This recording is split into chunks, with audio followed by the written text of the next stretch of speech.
రామలింగరాజు గారు మన భీమవరం పరిసర ప్రాంతాల్లో పెద్ద ఎత్తున ఈ స్కాలర్షిప్లు అనేది ఇవ్వడం అనేది చాలా గొప్ప విషయం. అవి గారు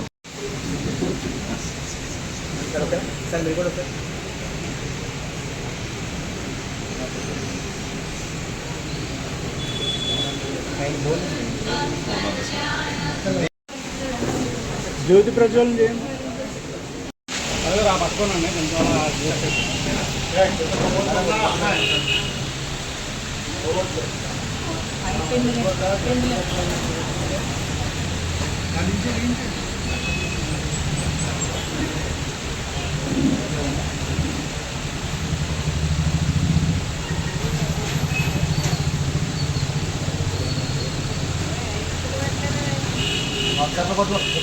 ఒకసారి అందరి దగ్గర ఉంచండి. ఓకే వారికి కూడా స్వాగతం తెలియజేస్తున్నాం. అలాగే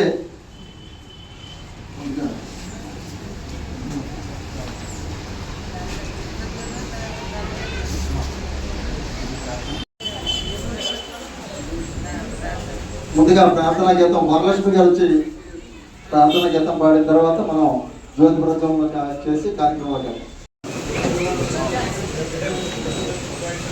మరి ఈ కార్యక్రమాన్ని ప్రతి సంవత్సరం కూడా ఎంతో అందంగా చక్కగా ధనమే జయతి అనే పరిస్థితి మనం అందరం కూడా చూస్తున్నాం. మన కోనరామం గారు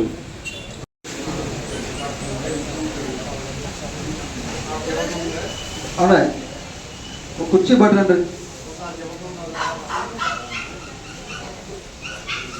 ముందుగా సత్యనారాయణ రాజు గారు, కనుమూరు సత్యనారాయణ రాజు గారి మీద మరి బిందు పావని అమ్మకి ఇవ్వడం జరుగుతుంది.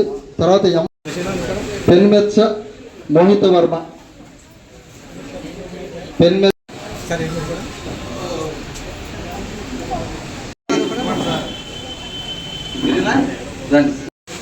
దాసరి సాయి బాలాజీ,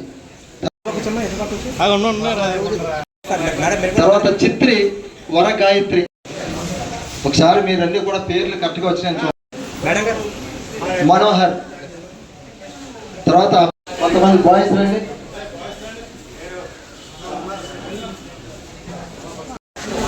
కొంచెం వెనకుండా రామన్ గారు, రామన్ గారు మధ్యలో రండి.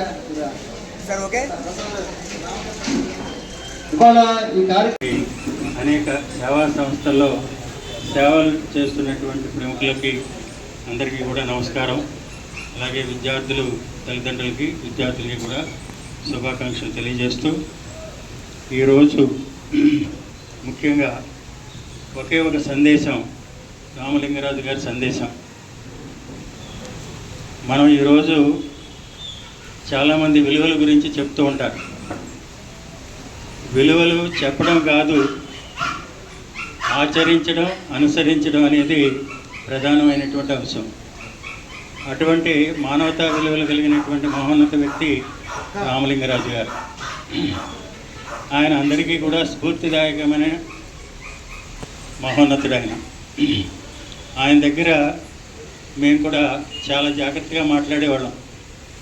ఎందువల్లంటే గొప్ప వ్యక్తులు మనం చూసేటప్పటికి వారి యొక్క గొప్పతనాన్ని మనం వ్యక్తిగతంగా పరిశీలించినప్పుడు ఆ ఔన్నత్యాన్ని మనం గ్రహించి మనం చాలా జాగ్రత్తగా మాట్లాడే పరిస్థితి ఉంటుంది.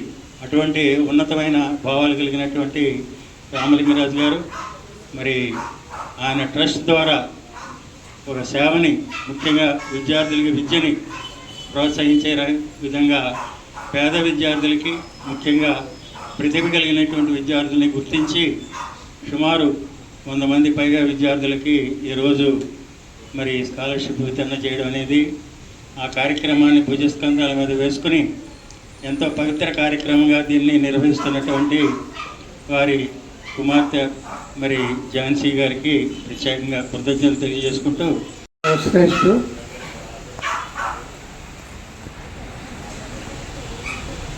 మంతెన రామలింగరాజు కాంతమ్మ ఎడ్యుకేషన్ ట్రస్ట్ని 75లో స్థాపించడం జరిగింది. రామలింగరాజు గారు మాకు మేనమా. కాంతమ్మ మా సిస్టర్ మేనగోడనే రామలింగరాజు గారు మ్యారేజ్ చేసుకోవడం జరిగింది. ఆయన ఐభవరం గ్రామంలో జన్మించారు.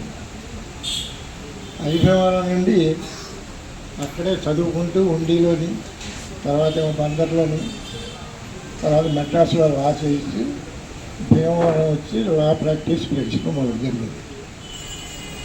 ఆయన ప్రాక్టీస్లో ఉండగా చాలా నిజాయితీపరుడు, చాలా ఆనెస్ట్, బాగా సీనియర్ మోస్ట్ అడ్వకేట్. ఆ టైంలో వారి భార్య దివంగతురాలు అవ్వటం జరిగింది కొద్ది రోజుల్లో. దాని మీద ఆయన కొద్దిగా డల్ అవ్వటం, గుట్టముక్కల గణరాజు గారని మా విలేజే పెద్ద మనిషి ఆయన, నేను, బాబిరాజు గారు, సుభద్ర, ఒక టీం అంతా ఆయన దగ్గర ఉండేవాళ్ళం.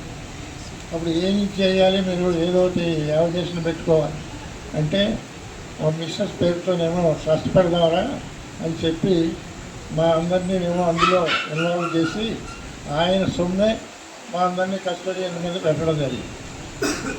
అప్పుడు తర్వాత కొంతకాలం అయ్యాక ఆయన కొద్దిగా ఈడింగ్ ట్రబుల్ రావడంతో ప్రాక్టీస్ కూడా తగ్గించేశాక ఇంటి దగ్గరే ఉండి ఏమీ కూడా మామూలుగా ఏంటంటే స్నేహితులతోనూ వాళ్ళతోనే కాలక్షేమం చేయటం.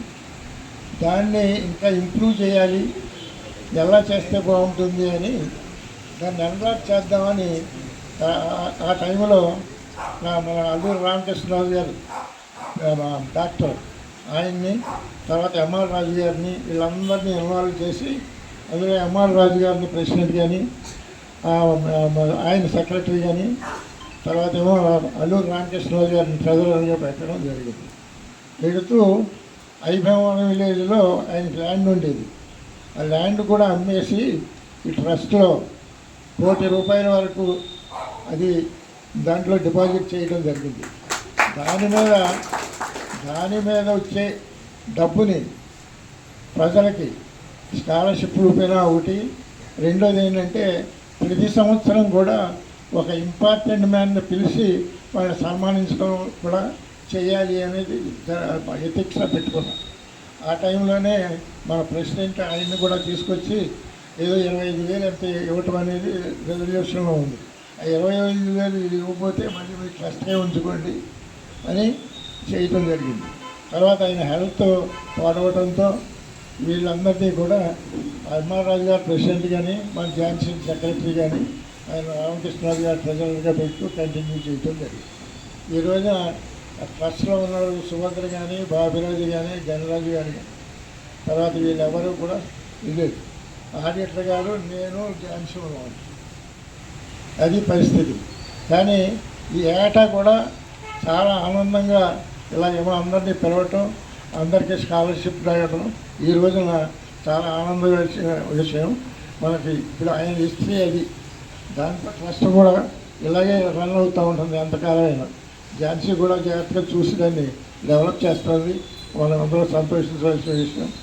ఈ అందరికీ కూడా ఈ కార్యక్రమాన్ని వచ్చినందుకు నిరంతరాయంగా 51 సంవత్సరాలు నడపడం అంటే చిన్న విషయం కాదు. అది నాకు వేరు సోర్సెస్ ద్వారా తెలిసింది ఏంటంటే, గతంలో ఈ ట్రస్ట్ ద్వారా లబ్ధి పొందిన స్టూడెంట్స్ దేశ విదేశాల్లో బాగా స్థిరపడి ఆయన్ని ఎప్పుడూ గుర్తుంచుకుని స్మరించుకుంటున్నారని తెలిసింది నాకు. అంతకంటే మనకు కావాల్సిందే ఉంది. ఇంకోటి ఏంటంటే, ఆయన గురించి నేను ఎక్కువసార్లు కలవకపోయినా కలిసిన కొద్దిసార్లులోనే నేను గమనించింది ఏంటంటే, ఈ రోజున ఫర్ ఎగ్జాంపుల్ మోక్షధామం ఉంది. మోక్షధామం కానీ అటు కళ్యాణ మండపం కానీ ఆ రెండిట్లోని కూడా ఆయన కీలక పాత్ర పోషించారు. ఈ కార్యక్రమాన్ని క్రమం తప్పకుండా వారి నాన్నగారి స్ఫూర్తితోటి పట్టుదలతో కొనసాగిస్తున్నటువంటి సోదరి ఝాన్సీ గారికి హృదయపూర్వకమైనటువంటి అభినందనల్ని తెలియజేస్తూ సమయాన్ని దృష్టిలో పెట్టుకుని 2 విషయాలు మాట్లాడి నేను ముగిస్తాను. ఇంతకుముందు పెద్దలు ప్రసాదరాజు గారు, సత్యనారాయణ రాజు గారు, రమణరాజు గారు చెప్పారు. మంతెన రామలింగరాజు గారు ఒక ఆచరణవాది, అభ్యుదయవాది, అన్నిటినీ మించినటువంటి మానవతావాది. ఈ సమాజంలో అందరూ బాగుండాలి అని కోరుకునేటువంటి ఒక మహోన్నతమైనటువంటి ఆశయం కలిగినటువంటి మానవతావాది. జీవితంలో రామలింగరాజు గారు విలువలకి కట్టుబడి ఉన్నారు. న్యాయవాద వృత్తిలో ఉన్న, సేవా వృత్తిలో ఉన్న, విలువలకి అభ్యుదయానికి కట్టుబడి ఉన్నటువంటి వ్యక్తి. అందుకే రామలింగరాజు గారు అందరి యొక్క మనల్ని చూరగొన్నటువంటి మహోన్నతమైనటువంటి గొప్ప వ్యక్తి రామలింగరాజు గారు. పాదాభివందనం చేస్తున్నాను. అలాగే జాతి నిర్మాణంలో బాధ్యత వహించబోతున్నటువంటి విద్యార్థులందరికీ కూడా మంచి భవిష్యత్తు కలగాలని, ఈ పెద్దలందరూ వాళ్ళని ఆస్వాదించాలని కోరికతోటే ఈ కార్యక్రమాలు ఇలా జరిపించడం అనేది జరుగుతుంది. ఈ ఫౌండేషన్ని 75లో మందర రామలింగరాజు కాంతమ్మ ఫౌండేషన్గా ఏర్పాటు చేయడం జరిగింది. 94లో దాన్ని మళ్ళీ కొంచెం మార్చి ఫస్ట్ ట్రస్ట్ తర్వాత ఫౌండేషన్గా మార్చడం జరిగింది. మొదట్లో నాన్నగారు ఏం చేసేవారంటే కాలేజీలకు వెళ్ళి పిల్లలు, మంచి పిల్లలు ఎవరైతే ఉన్నారో వాళ్ళు యొక్క లిస్టులు తీసుకుని ఆయన సైలెంట్గా ఇచ్చేసేవాడు. తర్వాత కాలక్రమేణా బయట కొంతకాలం అక్కడ బయట 2 చోట్ల చెరువు దగ్గర సాయిబాబా గుడి దగ్గర అవి కూడా చేయటం జరిగింది. నేను పీజీకి వచ్చిన తర్వాత నేను MSW రిటైర్డ్ ఫ్యాకల్టీగా వచ్చిన తర్వాత, ఇప్పుడు ప్రస్తుతం రిటైర్ అయ్యాను అనుకోండి, అప్పుడు ఫ్యాకల్టీగా నేను పెర్మనెంట్ అయిన తర్వాత అప్పుడే మీడియా స్టార్ట్ అయింది. ఫస్ట్ విసివి శ్రీనివాస్ మేమందరం కలిసి కొన్ని ప్రోగ్రామ్స్ చేయడం జరిగింది. అప్పటి నుంచి కూడా మా ఫాదర్తో గొడవ చేయడం జరిగింది. డబ్బు ఇస్తున్నారు, అంత బాగుంది, కానీ మీరు అలా వెళ్ళి ఇచ్చేసేయడం, అది కాకుండా ఇది మీ డబ్బు, మన ఫ్యామిలీకి సంబంధించింది, మీ కృషి, మీ కష్టం, మీ కోరిక తీరాలి, ఈ విధంగా అంటే మన ఇంట్లోనే ఇది జరగాలి అని ఒక సంవత్సరం గట్టిగా పట్టుబట్టడం జరిగింది. అప్పటి నుంచి కూడా ఈ విధమైనటువంటి ఏర్పాట్లు చేసుకుంటూ వస్తున్నాం. టైం అనేది చాలా విలువైంది. అయినప్పటికీ కూడా పెద్దలందరూ కూడా వాళ్ళ యొక్క టైంను వెచ్చించి ఈరోజు మనస్ఫూర్తిగా ఒకటి చెప్తున్నాను, ఈ ఎనర్జీ నాకు నెక్స్ట్ ఇయర్ వరకు ఉంటుంది. డెఫినెట్గా తప్పనిసరిగా చేస్తాను. నేను ప్రొఫెషనల్ సోషల్ వర్కర్ని. ఇలా ఆనందంగా ఉంది, చాలా ఆనందంగా ఉంది. ఒక్కొక్కరి గురించి చెప్పాలంటే ఒక్కొక్కరు మామూలు వ్యక్తులు ఏం కాదు. అతిరథ మహారాజులు వాళ్ళు చేసినటువంటి కృషి ఇంత అంతా కాదు. Men may come and men may go. వాట్స్లో చెప్పినట్టుగా మనిషి పుడతాడు, చివరి తప్పదు. ఈ మధ్యన 2 days కొన్ని రోజుల బ్యాక్ రతన్ టాటా గారు ఒక సందేశం ఇచ్చారు హాస్పిటల్లో. అది మీరు వాట్సాప్లో చూసుంటారని అనుకుంటున్నాను. అది చూస్తే చాలా చాలా అసలు జీవితం అంటే ఏంటో, మనిషి అంటే ఏంటో తెలుస్తుంది. చివరి రోజుల్లో ఆయన వాడిన పదం, మీరు వీలైతే ఆ మెసేజ్ చూడటానికి ప్రయత్నించండి. పుట్టిన ప్రతి వ్యక్తికి కూడా బాధ్యతలు ఉంటాయి. వ్యక్తి, కుటుంబం, సమాజం, ఇది బాధ్యత. ఈ 3 నిర్వహించాలి.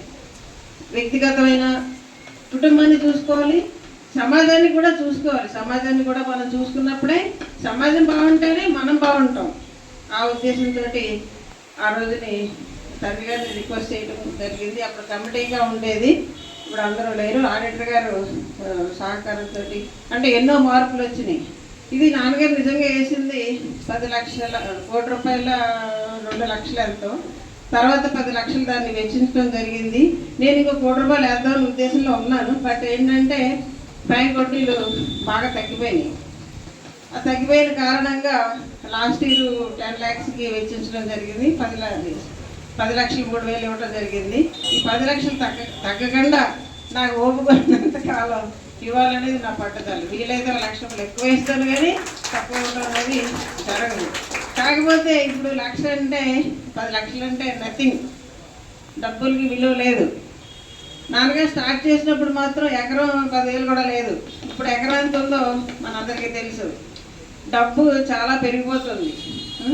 అట్ ద సేమ్ టైం ఇలా పెట్టడానికి కారణం పిల్లలకి ఒక మోటివేషన్ కావాలని. నేను లెక్చరర్గా రిటైర్ అయ్యాను. నాకు చాలా ఇంట్రెస్ట్.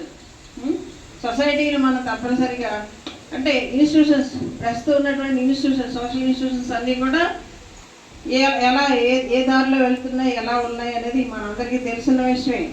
మన వంతు కృషి చేయాలి. ప్రతి వ్యక్తి, ముఖ్యంగా మన భారతీయులు, భారతదేశం ఇప్పుడు ఏ స్థానంలో ఉందో 3వ స్థానంలో ఉంది అంటున్నారు. మనం తప్పనిసరిగా ప్రథమ స్థానానికి వెళతాం.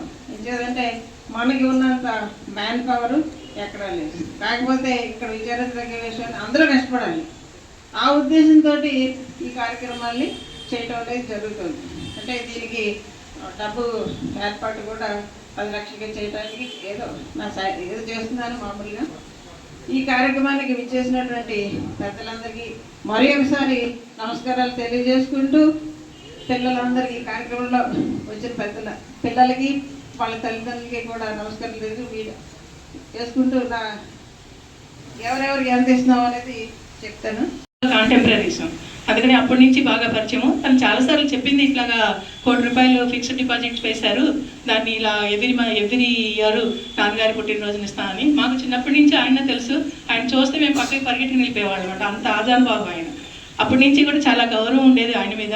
ఇప్పుడు ఇంతమందికి నిజంగానే విద్యాదానం అనేది, నేను కూడా స్కూల్ రన్ చేస్తున్నాను, ఇంతమందికి విద్యాదానం చేయడం అనేది చాలా గొప్ప విషయం. అసలు మీరందరూ కూడా అప్పుడు చెప్పిన వక్తల్లో ఒకళ్ళు ఇచ్చే కూడా ఉండాలి. ఇప్పుడు మీరు ఎవరైతే స్వీకరిస్తున్నారో, ఇస్తున్నారో, ఇవ్వాలి అన్న గుణం మీరు అలవాటు చేసుకుంటే ఇంకా బోల్డ్ మందికి హెల్ప్ చేసిన వాళ్ళు అవుతాం. దానికి మీరు ప్రూవ్ చేసి అక్కడ కూడా రామలింగరాజు గారిని గుర్తు చేసుకునేలా ఉండాలి. ఇంత కార్యక్రమాన్ని ఇంత నిర్విఘ్నంగా కొనసాగిస్తున్న ఝాన్సీకి ప్రత్యేక అభినందనలు తెలియజేసుకుంటూ ప్రత్యేక ధన్యవాదాలు అందరికీ తెలియజేసుకున్నాను. థ్యాంక్ యూ అన్న.